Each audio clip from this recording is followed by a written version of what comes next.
राधे राधे दोस्तों, जय श्री कृष्णा। आज हम कार्तिक मास के अध्याय 5 की कथा के बारे में सुनेंगे। प्रभु मुझे सहारा है तेरा, जग के पालनहार, कार्तिक मास महात्म की कथा करूं विस्तार। राजा पृथु बोले, हे नारद जी, आपने कार्तिक मास में स्नान का फल कहा। अब अन्य मासों में विधि पूर्वक स्नान करने की विधि, नियम और उद्यापन की विधि भी बतलाइए। देवर्षि नारद ने कहा, हे राजन, आप भगवान विष्णु के अंश से उत्पन्न हुए हैं। अतः यह बात आपको ज्ञात है, फिर भी आपको यथाचित विधान बतलाता हूँ। आश्विन माह में शुक्ल पक्ष की एकादशी से कार्तिक के व्रत करने चाहिए।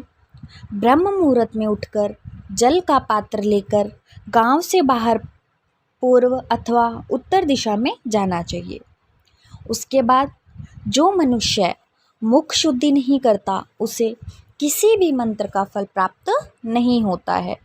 अंततः दांत और जीभ को पूर्ण रूप से शुद्ध करना चाहिए और मंत्र का उच्चारण करते हुए दातून तोड़नी चाहिए।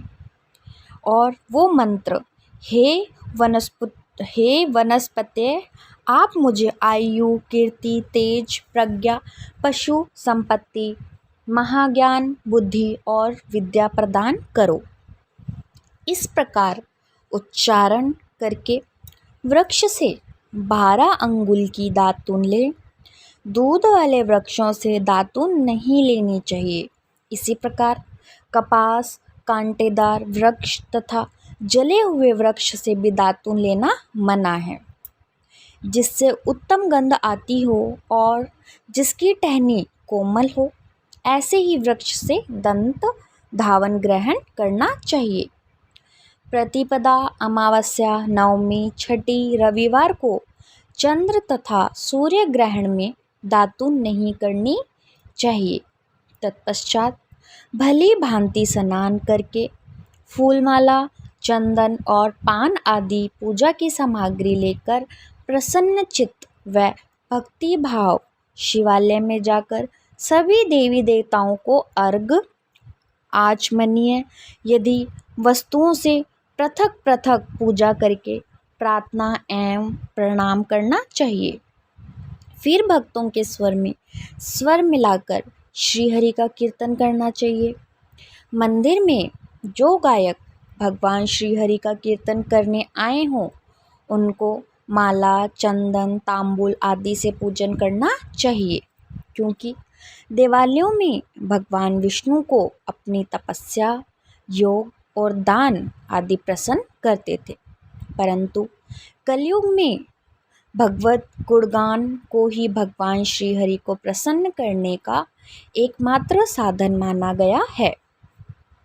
नारद जी राजा पृथु से बोले, हे राजन, एक बार मैंने भगवान से पूछा कि हे प्रभु, आप सबसे अधिक कहाँ निवास करते हैं। इसका उत्तर देते हुए भगवान ने कहा, हे नारद, मैं बैकुंठ या योगियों के हृदय में निवास नहीं करता, अपितु जहाँ मेरे भक्त मेरा कीर्तन करते हैं, मैं वहाँ अवश्य निवास करता हूँ। जो मनुष्य चंदन, माला आदि से मेरे भक्तों का पूजन करते हैं, उनसे मेरी ऐसी प्रीति होती है जैसे कि मेरे पूजन से भी नहीं हो सकती। नारद जी ने फिर कहा, शीर्षी, धतूरा, गिरजा, चमेली, केसर, कंदार और कटहल के फूलों व चावल से भगवान विष्णु की पूजा नहीं करनी चाहिए। अड़हल, कंद, गिरीश, जूही, मालती और केवड़ा के पुष्पों से भगवान शंकर की पूजा नहीं करनी चाहिए। जिन देवताओं की पूजा में जो फूल निर्दिष्ट हैं, उन्हीं से उनका पूजन करना चाहिए। पूजन समाप्ति के बाद भगवान से क्षमा प्रार्थना करनी चाहिए, यथा, हे सुरेश्वर, हे देव, न मैं मंत्र जानता हूँ न ही क्रिया, मैं भक्ति से भी हीन हूँ। मैंने जो कुछ भी आपकी पूजा की है उसे पूरा करें। ऐसी प्रार्थना करने के पश्चात उन्हें प्रणाम करके भगवत कीर्तन करना चाहिए, श्रीहरि की कथा सुननी चाहिए और प्रसाद ग्रहण करना चाहिए।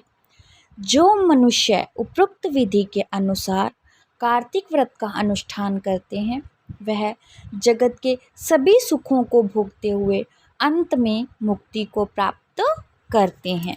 और इसी के साथ हमारी कार्तिक माह की अध्याय 5 की कथा समाप्त होती है।